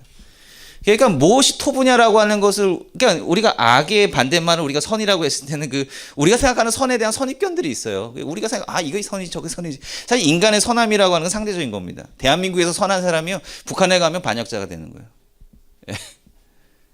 그게 우리 인간의 어떤 선함과 도덕적인 어떤 기준을 되는데 한계다. 상대적이에요. 그런데 절대적인 게 뭐냐? 토라. 하나님의 말씀이다라고 하는 겁니다. 인간은 거기 선함과 악을 판단할 기준이 안 되고 토라냐 아니면 그 밖에 있느냐 거기에 대한 문제다라고 하는 거예요. 그래서 하나님의 계명, 여기 뭐냐면 여호와의 계명을 범했을 때 속죄제를 드린다. 그러니까 속죄제하고 속건제와 다른 제사의 그 내용상의 차이는 뭐냐면 속죄제와 속건제는 이유가 나옵니다. 너희들이 뭘 했을 때 뭐 범죄를 했을 때 이유가 상정이 된다라고 하는 거예요. 조건이 상정이 된다라고 하는 좀 더 디테일한. 그러니까 제사장이 속죄, 왠지 좀 제사장이 속죄하려면 제일 조금 심오하죠. 그래서 제사장은 숙송아지를 드려야 된다. 근데 제사장 흥미로운 부분이 있어요. 제사장이 속죄제를 드릴 때 보통 1차적으로 안수하고 그 다음에 단계가 뭐예요? 피를 뿌리는 거잖아요. 그런데 제사장이 속죄제를 할 때에 그 다음에 이제 해야 될 일이 뭐냐면 어디서 피를 뿌려야 되냐? 바로 여기 안으로, 성소 안으로 들어가야 된다. 여기 제단이 아니라 성소 안으로 들어가야 된다는 거예요. 요 안으로 들어와서 요 향단 주변에다가 피를 뿌려야 된다라고. 향단 주변에다가 피를 뿌려야 돼. 그만큼 제사장의 죄의 단계는 굉장히 심오하고 심각하다라고 하는 것입니다. 그러니까 이제 이게 직위에 따라서 죄의 어떤 책임에 대한 강도가 커지는 거예요. 근데 이거 굉장히 중요한 의미가 있습니다. 자, 그런데 이 제사장이 이제 이런 식으로 속죄를 해야 되잖아요. 그런데 제사장에 준하는 그 속죄제를 드리는 경우가 한 가지가 더 있는데 콜하에다, 온 회중의 속죄. 자, 이거 중요합니다. 이게 이제 선택의 의미를 우리가 알아요. 제사장하고 이스라엘 온 회중에, 그러니까 이스라엘이 단체로 죄를 저질렀어요. 그러니까 예를 들면 금송아지, 뭐 성기나 단체로 우상숭배하거나 죄를 저질렀을 때 제사장하고 동일한 범주의 속죄제를 해야 된다. 이건 뭘 의미하는 거죠? 그러니까 이스라엘을 다 묶으면 제사장이더라고. 출애굽 19장 6절에 하나님께서 이스라엘 백성들 뭐라고? 너희들은 제사장 민족, 제사장 나라라고 부르잖아요. 그러니까 이스라엘을 다 묶으면 제사장. 요 정체성이다라고 하는 거예요. 그런데 제사장이 뭐예요? 속죄를 할 때 제일 많은 대가를 치러야 돼. 하나님의 선택을 받았다라고 하는 건 특권이 아니라 책임이다라고 하는 거죠. 책임성. 우리만 구원받아 요 문제가 아니라 책임성이다라고 하는 거예요. 자, 그러면 우리 계속해서 뭐 살펴보겠지만, 그럼 제사의 레위기에 나타나 있는 제사를 드림으로써 이스라엘이 갖게 되는 자격이 뭘까요? 그 나중에 보면 이제 제사장 위임식에 이런 제사 과정을 쫙 거칩니다. 그럼 제사를 했더니 그 결과가 뭐냐라고 하는 거예요. 하나님의 임재. 나중에 보면 하나님께서 그 임재하시고 백성들이 막 환호했다. 근데 이 차원에서 본다면 이 제사를 통하면 어떻게 보면 자격이 주어지는 거예요. 전체 이스라엘의 측면에서 본다면 이런 제사를 통해서 자격이 주어집니다. 제사장이 되려면 제사장이 준하는 제사를 드려야 된단 말이에요. 엄밀히 말하면 행위잖아요. 행위를 통해서 뭐가 된다? 거룩한 백성이 된다. 제사장이 된다. 여기까지입니다. 유대인들이 착각했던 건 뭘까요? 그리고 우리도 착각할 수 있습니다. 저는 이게 굉장히 중요한 부분이에요. 우리는 뭐예요? 이걸 하면 구원에 이른다라고 생각하죠. 저는 이건 구별되어야 된다. 거룩을 갖춘다라고 하는 것과 근본적인 구원을 이룬다라고 하는 것은 구별되어야 된다고 생각합니다. 이걸만을 통해서 구원을 받는다라고 하면 하나님께서 이스라엘 백성들을 제사장 민족으로 부른다는 건 의미가 없는 거예요. 왜? 이스라엘 백성들이 이 제사를 통해서 제사장 민족, 거룩한 백성이 되면 그 다음에 그 사람들이 이제 하나님의 일을 할 자격이 주어진다. 거룩한 백성으로서의 자격이 주어진다라고 하는 것이고, 그것을 통해서 다른 사람들, 다른 민족과 열방에게 복을 전해준다라고 하는 그 자격이 시작이 되는 그 출발점이 제사다라고 하는 거예요. 결국 구원이라고 하는 건 하나님의 정권이에요. 하나님께서 정권이지 이거를 하고 안 하고가 중요한 것은 아니다라고 하는 것입니다. 근데 이스라엘 백성들이 이거를 율법화 시킨다라고 하는 거예요. 그러니까 이게 사실은 화석화되면 우리도 모르게 그 잘못된 구원관을 가질 수 있다라고 하는 겁니다. 구원파가 사실 요거를 교묘하게 파고드는 거예요. 너 몇 날 며칠 몇 시에 구원받았어? 여러분들 이거 생각나십니까? 저는 몇 시에 태어났는지도 몰라요. 생일만 알지 몇 시인 줄 몰라요. 제 생일도 모르는데 물론 이제 구원받은 날 어떻게 그거 뭐 이렇게 들으면 아리까리 하게 되는 거죠. 내가 구원 받았나 안 받았나 그러면서 잘 모르겠는데 너 구원 못 받았어. 자, 그런데 우리 이제 믿음으로 구원 받는다는 거잖아요, 그죠? 근데 그 믿음으로 구원 받는다는 의미가 뭐냐? 우리가 고백을 하잖아요, 그죠? 근데 내가 언제 고백을 했어? 그럼 난 구원받은 거야. 이것도 사실 행위적인 율법이다라고 하는 거예요. 내가 고백해서 행위잖아요, 그죠?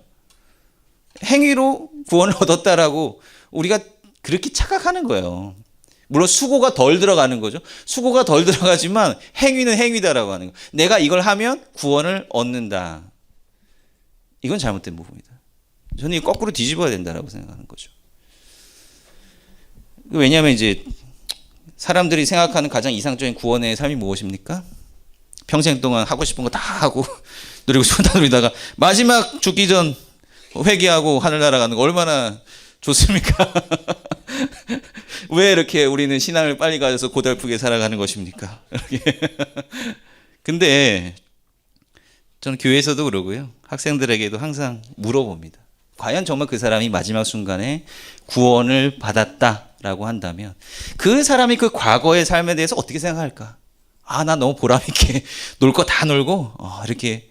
저는 그거는 아니라고 생각해요. 후회할 거라고 생각합니다. 내가 왜 그렇게 살았지? 그러면 이거를 순서를 바꿔보자. 이거를 앞으로 땡겨오자라고 하는 거예요. 과거에 대해서 후회하지 말고 앞으로 땡겨오면 그 다음에 같은 삶에 대해서 내가 책임성을 갖고 살아가게 되지 않을까? 그러니까 결국 내가 구원받았느냐 안 받았느냐는 내 삶에 통해서 드러난다라고 하는 거예요. 내 삶이 구원을 시키는 게 아니라 구원받은 사람은 내 삶으로 그냥 선한 삶이 나타난다라고 하는 거죠. 저는 감리교인인데 감리교에서는 이거를 성화의 과정, 성결교에서도 마찬가지 성화의 과정이라고 이야기를 하고 있는 거죠. 성화는 조건이 아니에요. 결과지. 그러니까 구원받은 이후에 나타나는 거지. 그게 에센셜한 부분이 아니다라고 하는 거예요. 우리가 구별해야 된다라고 하는 거예요. 그래서 결국 이스라엘 백성들 전체를 이 제사장과 등치시킨다라고 하는 부분들은 이 제사를 통해서 이스라엘 백성들의 책임을 상기시켜주는 부분이다라고 이제 생각을 하는 거죠. 여기 보면 족장, 이제 약간 재물의 퀄리티가 낮아졌어요. 순염소 이렇게 돼 있죠. 요것도 이제 화목제물과 그러니까 제사장 같은 경우는요, 이것도 다 못 먹어요.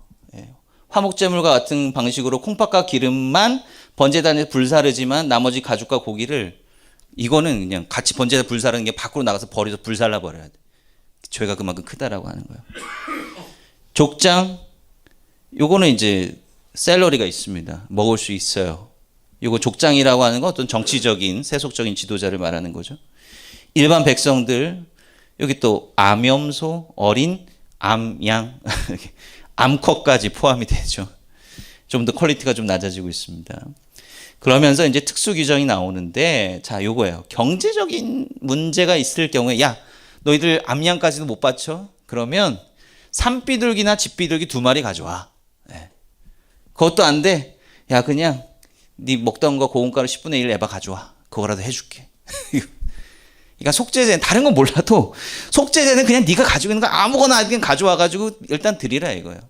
그러니까 여기서 가장 중요한 제사에 있어서 가장 본질적인 의미가 속죄라고 하는 거지, 속죄제는 반드시 드려야 되는 제사로 이야기를 하고 있는 겁니다.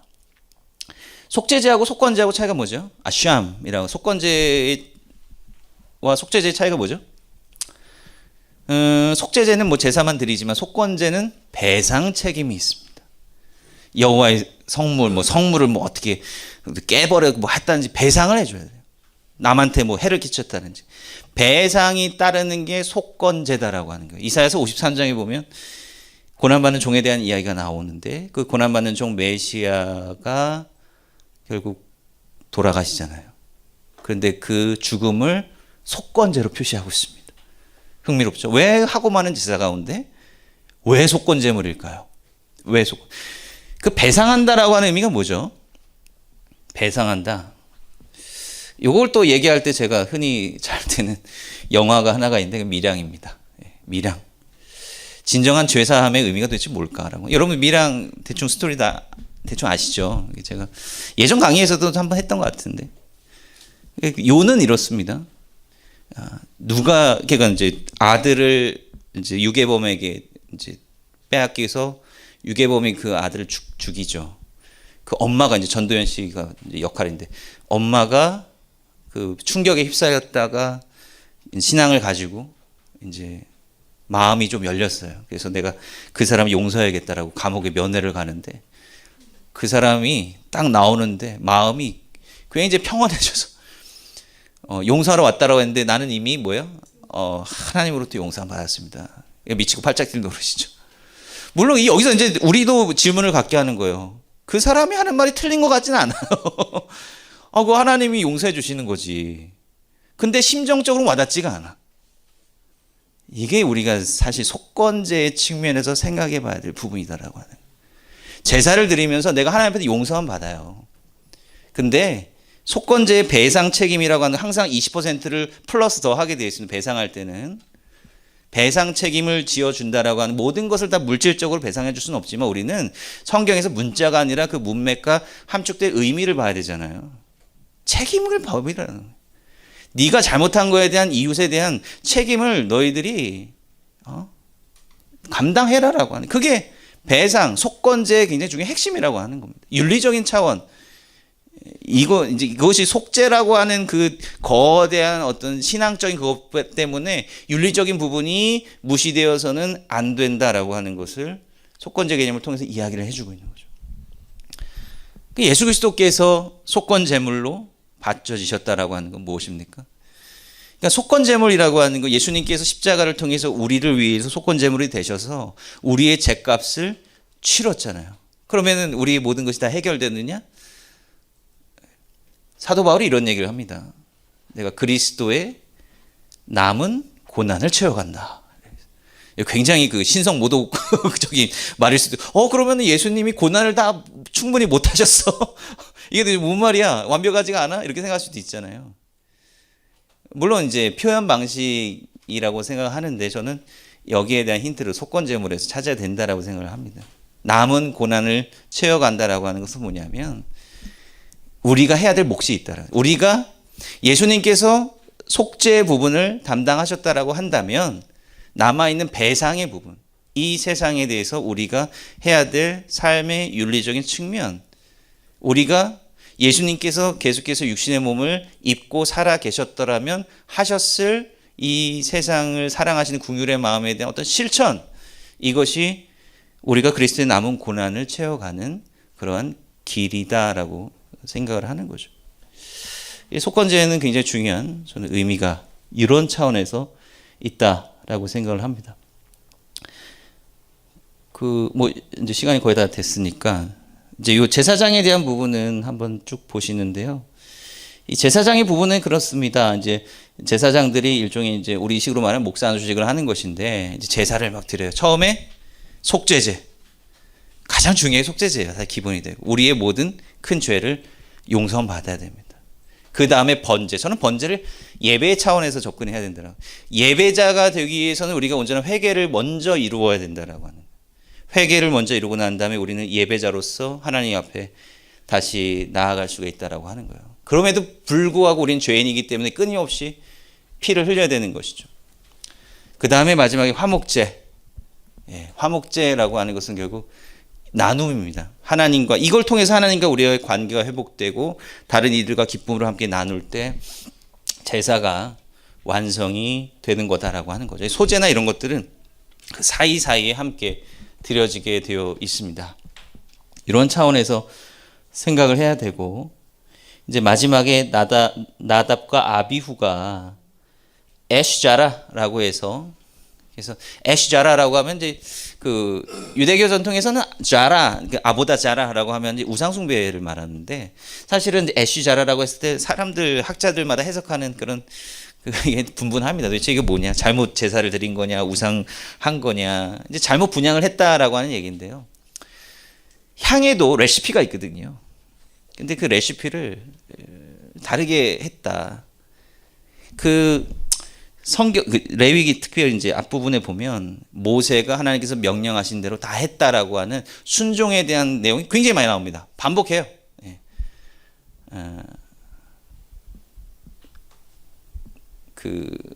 아싸, 카 아쉐르, 찌바, 아도나이, 요 구문이 변형이 돼서 계속 나와요.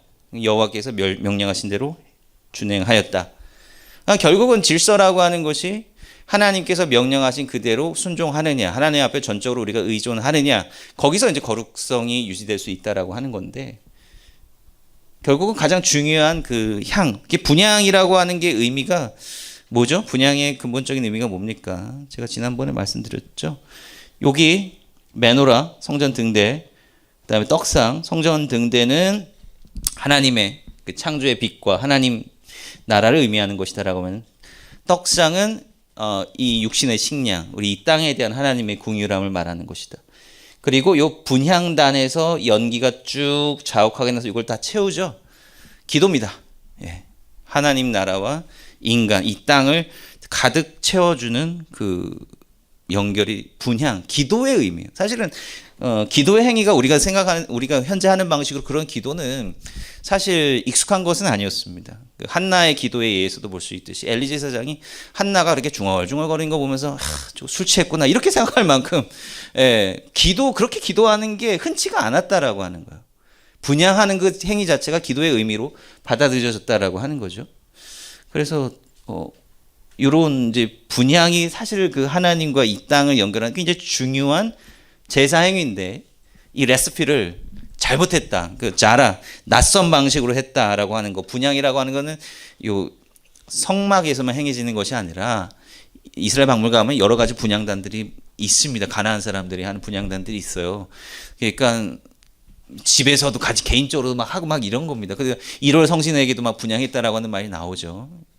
이런 부분들이 이제 결국은 자기가 익숙했던 대로 아직 이집트의 때를 못 뻗은 거지, 이 사람. 출애굽의 과정이라는 건 이집트의 때를 계속 벗겨내는 과정이에요. 근데 거기 아직까지 잔재가 남아 있고 그것이 벌써 구별되지 못하고 혼합된 방식으로 잘못된 방식으로 분향이 이루어졌다라고 하는 것을 우리가 이제 볼 수 있다라고 하는 겁니다. 결국은 질서와 그 순종, 질서를 이루지 못하고 순종하지 못한 결과 하나님께서는 그 제사장들에 대한 책임을 엄중하게 물으셨다라고 하는 것을 볼 수 있습니다. 우리가 뭐 마지막 시간에 이제 우리가 뭐 나름대로 이제 조금 제가 해석을 좀 덧붙여서 오늘날 우리가 예배 어떤 구원에 대한 부분들도 이제 얘기를 해드리긴 하는데요. 이 모든 것들을 나중에 조금 기독교적 예수 그리스도를 중심으로 해서 우리가 마지막 시간에 좀 함께 종합을 할 겁니다. 예, 그래서 그런 것들을 우리가 좀 내용을 염두에 두고 그 형태를 우리가 좀 알고요. 그것들을 나중에 익숙해지시면 나중에 이거를 또 종합하는 데 더 도움이 되시리라 생각합니다. 자, 일단 강의는 오늘 여기까지 하도록 하겠습니다. 감사합니다. 네. 혹시 뭐 질문이나 뭐 이렇게 코멘트나 뭐 해주시면 감사하겠습니다. 네. 세번 기도할 때 두 번째 기도할 때도 쓰는 말 있잖아요. 네. 그 민하하고 지금의 민하하고 어떤 뭐 관련성이 있을까요? 아, 네. 아까 제가 말씀드렸는데 이건 빼먹은 것 같은데요. 민하라고 하는 게 이제 원래 의미는 선물입니다. 사실 민하라고 하는 게 성경에서는 항상 그 소제, 곡식 제사로만 드리진 않아요. 그냥 민하라고 자체가 이제 동물 제물까지도 이제 의미할 때가 있는데 레위기에서는 테크니컬하게 구별되어서 곡식 제물이라고 하는 의미로 사용이 됩니다. 근데 이제 피를 내는 건 아니잖아요. 민하라고 하는 자체 피를 내는 건 아니기 때문에 속죄의 의미는 아닙니다. 근데 그 민하라고 하는 말과 이제 함께 나오는 게 뭐냐면 아즈카라, 기념할 것을 구별하여서 하나님 앞에 드려라라고 하는 말이 나옵니다. 그럼 대체 뭘 기념하느냐? 그리고 곡식 제물이 네, 죄송합니다. 네, 우리 배워갑시다. 미스테리 투성이라고 하는데. 그래서 이 민하라고 하는 게 곡식인데 곡식 제물에 과연 의미가 뭐냐라고 하는 거예요. 우리가 그걸 알아야 소재의 중요한 의미를 알 수 있습니다. 곡식은 결국은 그 땅에 가서 소산을 얻어서 거기서 드리는 거잖아요. 그러니까 이 땅에서 누가 이 땅 가운데 풍요를 주시고 우리에게 먹을 것을 주시느냐라고 하는 부분. 그러니까 동물 제사가 희생과 속죄의 의미가 있다라고 한다면 민하라고 하는 거는 감사의 측면이 굉장히 강합니다. 감사의 측면. 하나님께서 우리를 먹이시고 살리신다라고 하는 것을 기억하고 기념하는 측면과 감사하는 측면이 강하다라고 하는 거죠. 그래서 사실은 이제 속죄가 들어가고 그 다음에 감사의 고백이 들어가고 이제 이러한 순서로 이제 뭐 제사가 이제 이루어지는 그런 부분들도 있고 또 유대교의 어떤 기도문에서도 이제 그런 부분들이 반영되지 않을까 이렇게 생각을 합니다. 네. 구원하고 이제 연관해서 말씀을 좀 주셨는데, 네. 이제 그 제사라는 게 저는 이야기해 줬던 하나님과 우리 인간의 또 관계 회복, 네. 그런 거라고 이제 생각이 되는데 이제 말씀하실 때 그런 제사를 통해서 관계를 회복했지만 그게 바로 구원은 아닌데, 네. 그 구원인 거를 좀 이스라엘 백성들이 좀 착각했다 이런 말씀을 말씀하신 것 같아요. 네네. 그러면은 이런 구약에서나 레위기에서의 이제 우리 신약에서 말하는 영혼의 구원까지 가는 그런 말씀은 없는 건가요? 사실 그게 구약의 어려움입니다. 물론 이제 제가 좀 극단적으로 표현했을 수도 있는데 물론 뭐 제가 해석하는 이 부분이 뭐 100%다라고 말씀드리지는 못해요. 근데 구약 자체가 물론 이제 해석하는 사람들에 따라서 좀 다를 수가 있습니다만은 우리가 생각하는 영적인 구원이나 어떤 영적인 부활, 영원한 삶에 대한 가르침이 사실은 뭐 거의 없습니다. 왜냐하면 이제 물론 에스겔서에서 이제 마른 뼈 환상의 부분도 나오는데 그리고 뭐 죽은 사람이 살아나는 장면도 나오기는 하는데 그때 다시 하더라도 나중에 또 늙어서 죽는 거거든요. 그러니까 영원한 삶에 대한 코멘트는 없는 거죠. 그보다 저는 하나님께서 구약 시대 때 이루려고 하셨던 그 구원의 섭리의 포커스가 다르기 때문이다 생각합니다. 하나님께서는 물리적인 이스라엘이라고 생각해요. 저는 물리적인 이스라엘 백성들을 데리고 나라를 실제로 세우시고 그 제사장 나라를 통해서 실제로 사람들을 변화시키려고 하는 그런 역사를 이루시려고 했던 것이다. 그렇기 때문에 사실은 관심이 내세보다는 현세에 그냥 오롯이 내세보다는 현세에 관심이 있고 거기를 중심으로 해서 이제 이스라엘의 역사가 신앙적인 역사가 서술되어 있다고 보거든요. 그래서 이제 그러한 차원에서 본다면 제사 자체도 마찬가지다. 제사 자체를 통해서 얻는 거룩함, 구별됨이라고 하는 것 자체가 구원을 직접적으로 설명하기보다는 그러한 하나님의 어떤 물리적인 공간에서의 변화와 역사를 섭리를 이루기 위한 자격이 갖추어지는 가장 기본적인 단계가 아니냐, 그런 차원에서 제가 말씀을 좀 드리고 싶습니다. 감사합니다. 네, 감사합니다. 고생하셨습니다. 네.